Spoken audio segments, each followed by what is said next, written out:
Hello students, आज के इस वीडियो में मैं सेक्शन फार्मूला और इसके यूज के बारे में बताने जा रहा हूं। तो चलिए वीडियो को स्टार्ट करते हैं। सेक्शन फार्मूला समझने के लिए चलिए कार्टेशियन प्लेन पे दो पॉइंट्स को ले लिया गया है।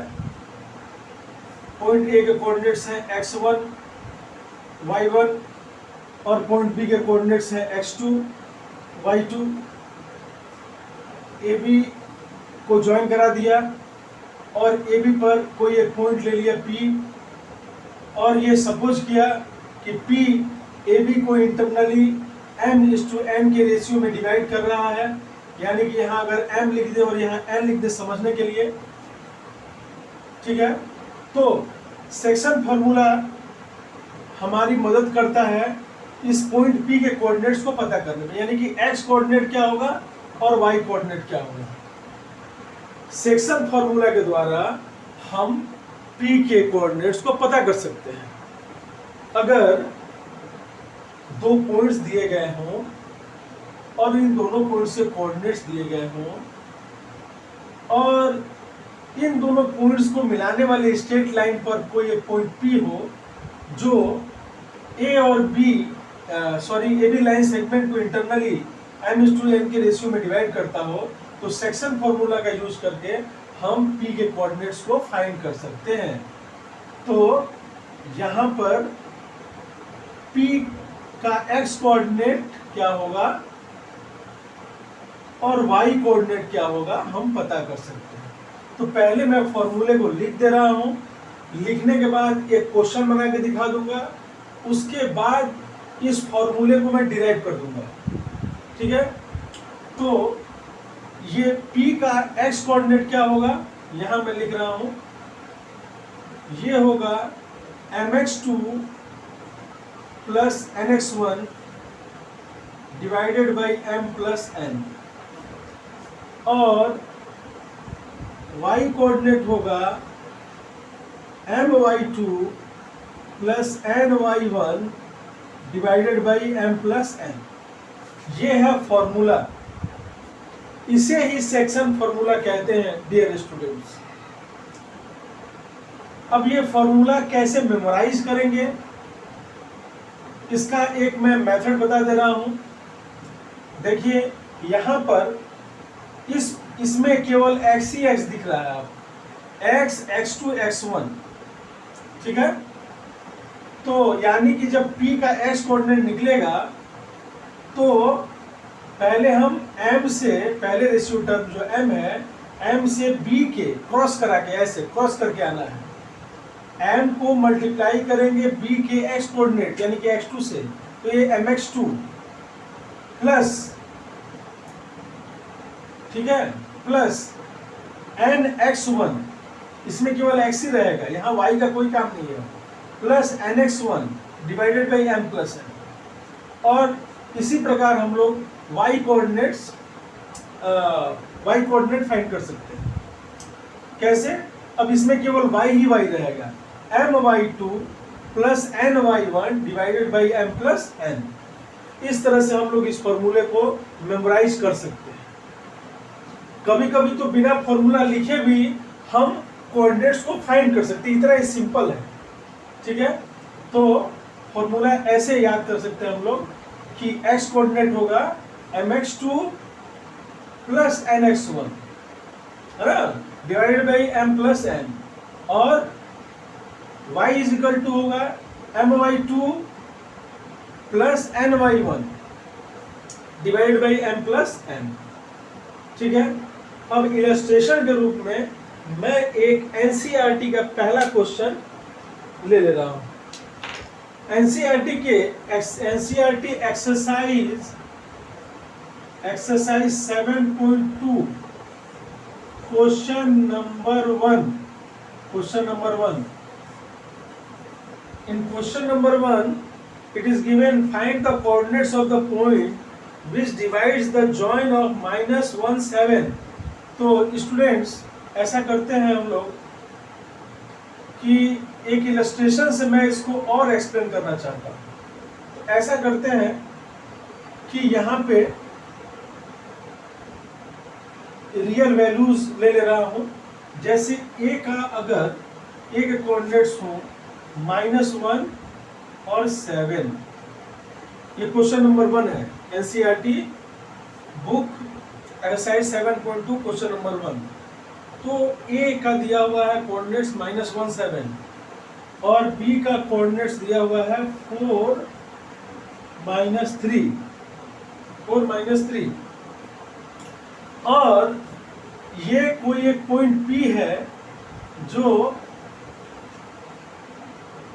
ए बी लाइन सेगमेंट को इंटरनली 3:2 के रेशियो में डिवाइड कर रहा है।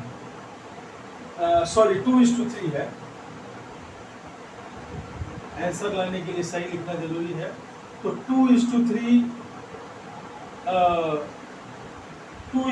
Is the ratio in which P is dividing line segment AB internally. ठीक है, ये है।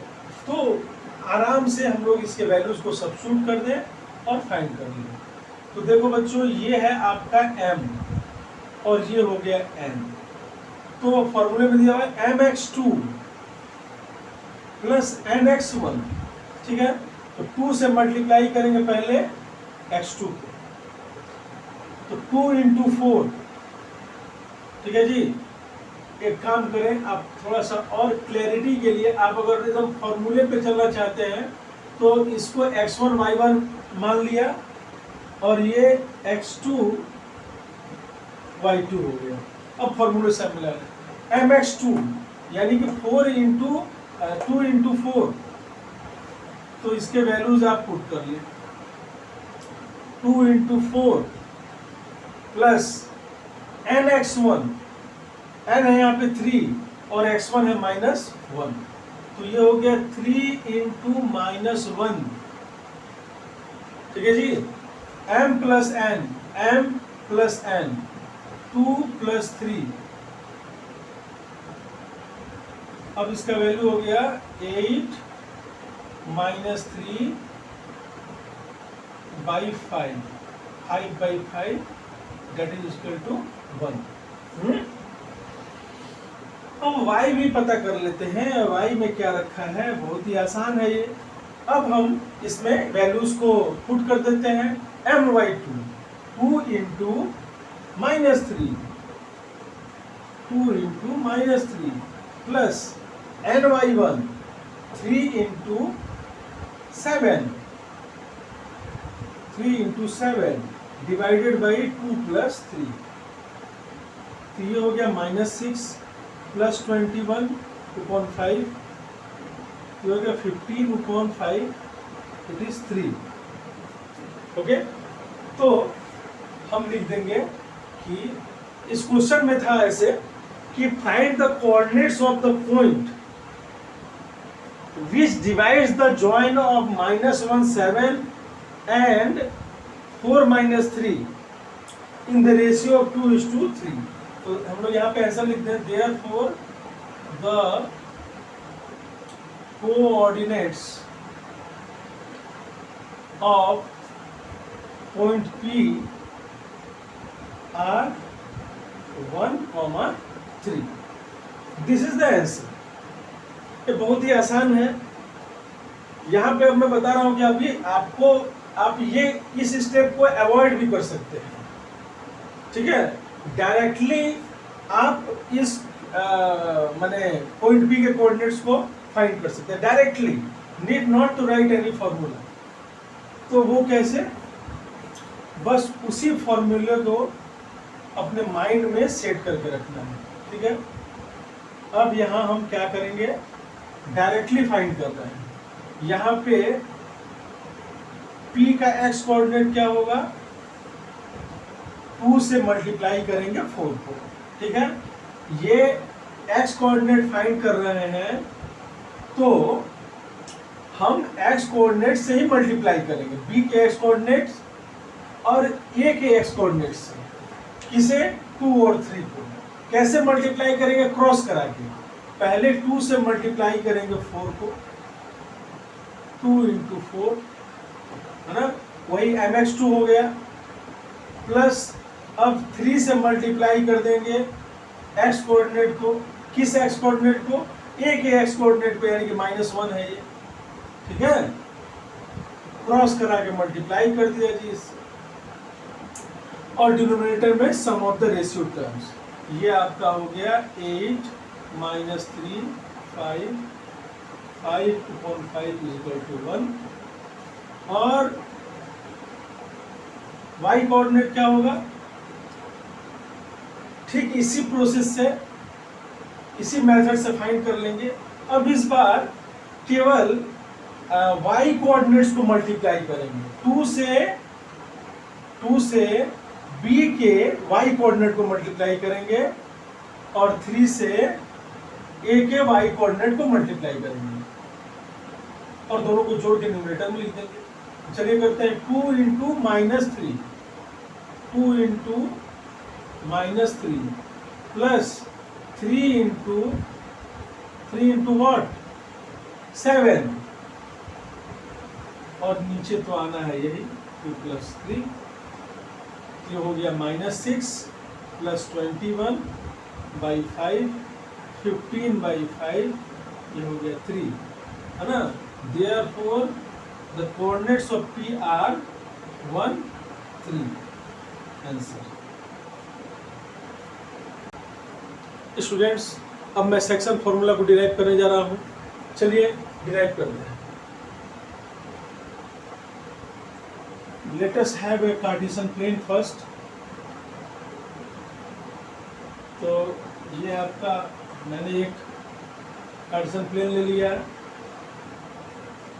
x एक्सिस और ये y एक्सिस। अब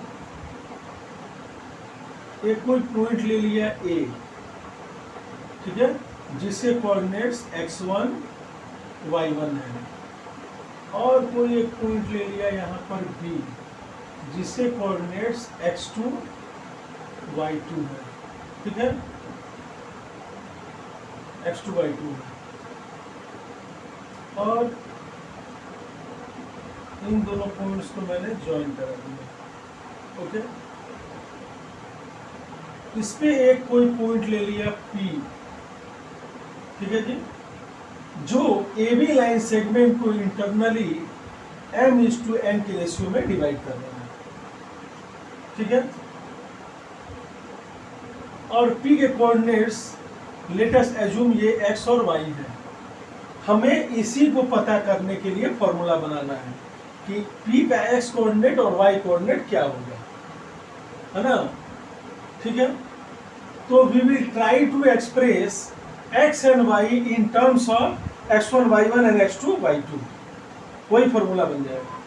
तो पहले हम क्या करते हैं, इस पे 3 परपेंडिकुलर ड्रॉ कर लेते हैं x एक्सिस पर। तो ये पहले मैंने कर लिया, A B नाम दे दिया, तो C नाम दे देता हूँ इस पॉइंट का। तो AC perpendicular to x axis and again PD perpendicular to x axis and PE is also perpendicular to x axis। तो ये हमने कंस्ट्रक्शन कर डाला, ठीक है जी। इसके बाद पॉइंट A से x एक्सिस के पैरेलल, पॉइंट A से x एक्सिस के पैरेलल मैंने एक लाइन ड्रॉ कर दिया, ठीक है। तो ऑब्वियसली यहां भी 90 डिग्री का एंगल बन जाएगा, ठीक है जी, क्योंकि यहां 90 डिग्री का एंगल फॉर्म हो रहा है, तो यहां भी फॉर्म हो जाएगा। तो मैंने एक लाइन ड्रॉ करा, ए से गुजरता हुआ एक लाइन ड्रॉ करा जो एक्स एक्सिस के पैरेलल है। तो ये मान लेते हैं ABCD, इसका नाम लेते हैं F, और ये हो गया G, और फिर P से भी गुजरता हुआ एक लाइन ड्रॉ कर लेते हैं जो एक्स एक्सिस के पैरेलल है।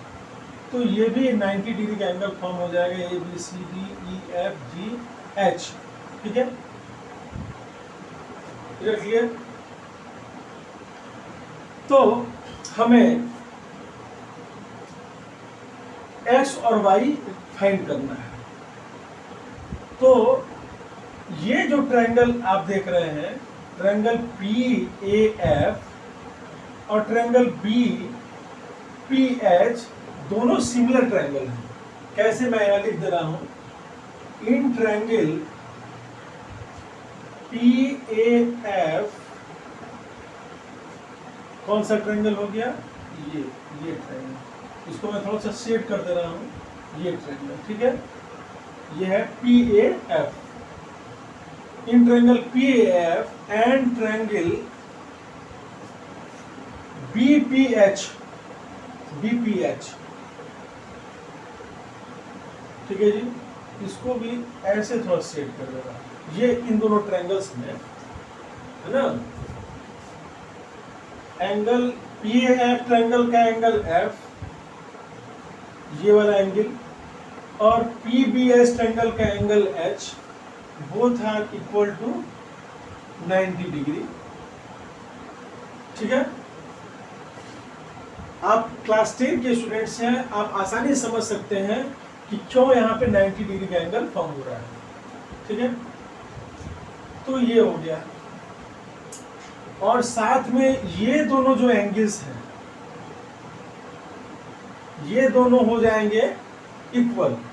तो ट्रायंगल पीएएफ का एंगल ए और ट्रायंगल बीपीएच, इस ट्रायंगल का एंगल पी, ये एंगल दोनों इक्वल होंगे because they are corresponding angles. कैसे, मैं बता दे रहा हूं, देखो जी, पीएच और एएच दोनों पैरेलल लाइंस हैं। Because these two lines are parallel to the same line X axis, construction में मैंने किया था, क्या किया था कंस्ट्रक्शन में, ए से गुजरता हुआ मैंने एजी लाइन एक्स एक्सिस के पैरेलल ड्रॉ किया था, और पी से गुजरता हुआ पीएच लाइन भी एक्स एक्सिस के पैरेलल ड्रॉ किया गया था। और हम जानते हैं the lines which are parallel to the same line are parallel to each other, तो ये आपस में पैरेलल हो गए। ये आपका पीएच अलग से ड्रॉ करके दिखा दे रहा हूँ, पीएच है और ये है आपका एजी। अब ये चला है ट्रांसवर्सल, आप देख रहे हैं ए बी इज ट्रांसवर्सल, तो ये दोनों कोरस्पॉन्डिंग एंगल्स होंगे और ये दोनों इक्वल होंगे। तो यहाँ ये दोनों ट्रायंगल्स में है ना, ये स्थिति आ गई कि मैंने ट्रायंगल पीएएफ के दो एंगल्स ट्रायंगल बीपीएच के एनी टू एंगल्स के बराबर है, अपने कोरस्पॉन्डिंग एंगल्स के बराबर है, तो हम लोग इसे सिमिलर घोषित कर सकते हैं। Therefore, triangle PAF similar triangle BPH. They are similar triangles by angle similarity criterion. You can write angle rule. ठीक है, तो ये तो हो गया। अब हम जब इसको सिमिलर ट्रायंगल्स प्रूव कर चुके हैं तो आराम से हमारा सारा काम होने जा रहा है। It will be very easy for us to understand. तो ट्रायंगल जब सिमिलर प्रूव हो चुके हैं तो इसे कोरस्पॉन्डिंग जो साइड्स होते हैं वो भी क्या होते हैं, प्रोपोर्शनेट होते हैं। तो PA by BP is equal to AF by PH is equal to PF by BH, ये होगा, कोरस्पॉन्डिंग साइड्स प्रोपोर्शनेट होंगे।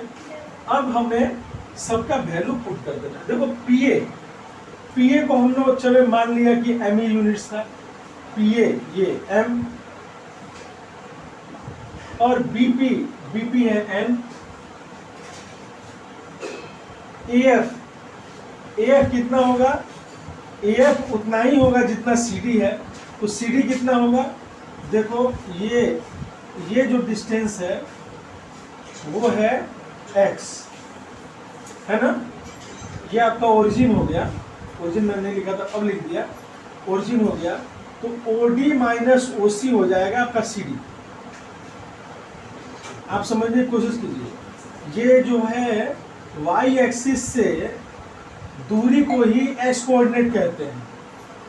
किसी भी पॉइंट की y एक्सिस से दूरी कहलाता है x coordinate.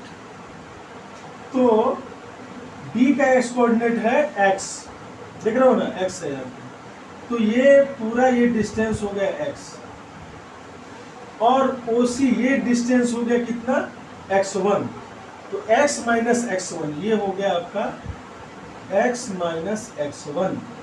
AF C D X minus X one होगा तो ए एफ भी एक्स माइनस एक्स वन ही होगा, तो एक्स माइनस एक्स वन। अब निकालते हैं पीएच क्या होगा। पीएच पीएच क्या होगा, अगर हम ओई यहां से देख रहे हैं, ओई में से, ये ओई लाइन सेगमेंट आप देख रहे हैं, ओई में से ओडी सब्ट्रैक्ट कर दें तो डी आ जाएगा, और डी जितना होगा उतना ही पीएच होगा। ठीक है, तो डी क्या होगा, तो ओई पहले फाइंड करते हैं। ओई हो जा रहा है x2, मैंने यहां से यहां तक हो गया आपका x2, और ओडी लाइन सेगमेंट हो गया x। तो यहाँ पे x2 माइनस एक्स हो जाएगा d, और d ही pH होगा, तो x2 माइनस एक्स। ठीक है, अब हम लगे हाथ pF भी निकाल लेते हैं, तो इसको मैंने इरेज कर देना है क्योंकि क्लैरिटी बनी रहे। अब यहाँ पे पीएफ आपका ये है। ठीक है जी, जो पीएफ है वही एचजी है, तो एचजी कैसे फाइंड होगा, ये डिस्टेंस यहाँ से लेके यहाँ तक एच तक, ये डिस्टेंस होगा आपका वाई। देख रहे हैं ना, वाई ऑर्डिनेट है पी पॉइंट का, यानी कि डीपी वाई है, तो EH भी वाई होगा।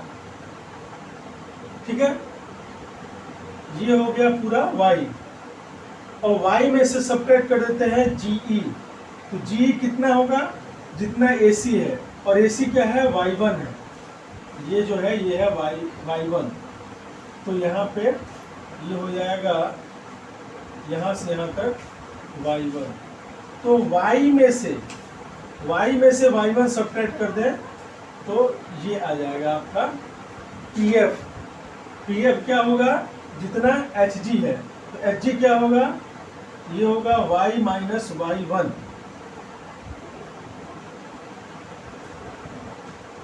स्टूडेंट्स, ये एग्जामिनेशन पॉइंट ऑफ व्यू से इम्पोर्टेंट नहीं है, लेकिन फॉर्मूला के डेरिवेशन को हमेशा समझने की कोशिश करनी चाहिए, ताकि हमारा जो सोचने का तरीका है वो एक्सपांड हो, हम लोग बेहतर तरीके से सोच पाएँ।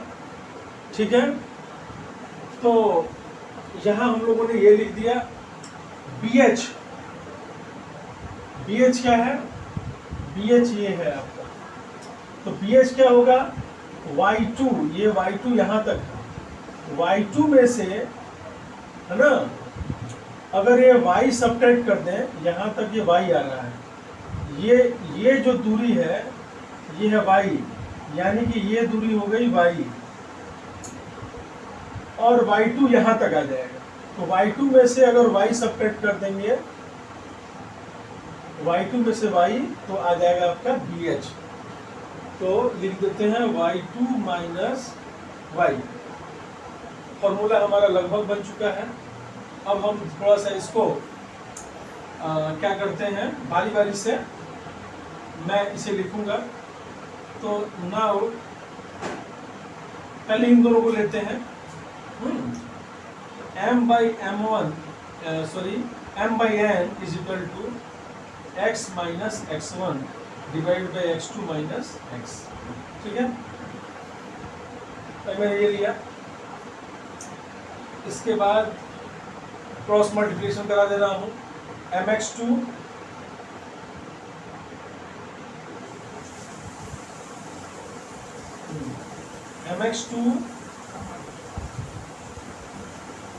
माइनस mx, और ये है nx, ठीक है, माइनस nx। अब हमें, चूंकि मैंने पहले ही कहा था कि हमारा टारगेट है P का x कोऑर्डिनेट और y कोऑर्डिनेट निकालना, तो फिलहाल हम लोग x कोऑर्डिनेट फाइंड कर रहे हैं, तो ये आ जाएगा आपका m minus mx minus nx। ठीक है, और ये इधर आ गया माइनस mx2 और माइनस nx1। तो देखिए सभी टर्म्स में माइनस जुड़ा हुआ है, तो -1 से हम पूरे इक्वेशन के हर टर्म को मल्टीप्लाई कर दे रहे हैं। because it is the rule, you can multiply both sides of an equation by any non-zero number. किसी भी नॉन जीरो नंबर से इक्वेशन के दोनों तरफ दोनों जो साइड्स हैं RHS LHS दोनों को मल्टीप्लाई कर सकते हो।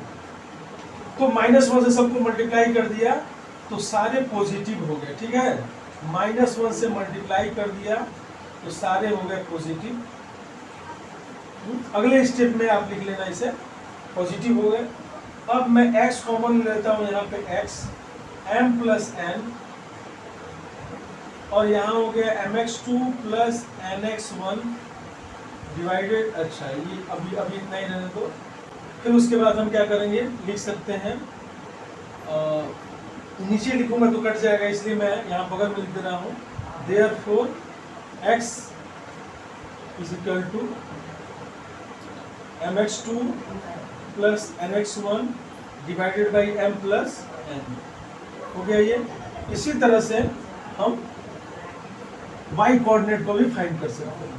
तो लिख लेते हैं m by n is equal to y minus y1 divided by y2 minus y। Same वैसे ही कर लेते हैं, है ना। तो यहाँ पे पहले मल्टीप्लाई करते हैं, तो ny minus ny1 is equal to my2, हाँ, और माइनस my, ठीक है। अब ये my को RHS से LHS में लाया तो ये पॉजिटिव हो गया my, और यहाँ ऑलरेडी ny पड़ा हुआ है ny, और यहाँ my2 है, और इसको हम LHS से RHS में ले आते हैं तो माइनस ny है तो ये प्लस ny1 हो जाएगा, माइनस ny1 से प्लस हो जाएगा ये। उसके बाद हम y कॉमन ले लेते हैं m प्लस n, ठीक है, my2 plus ny1, therefore y is equal to my2 plus ny1 divided by m plus n। The next video I will solve all the questions of exercise 7.2.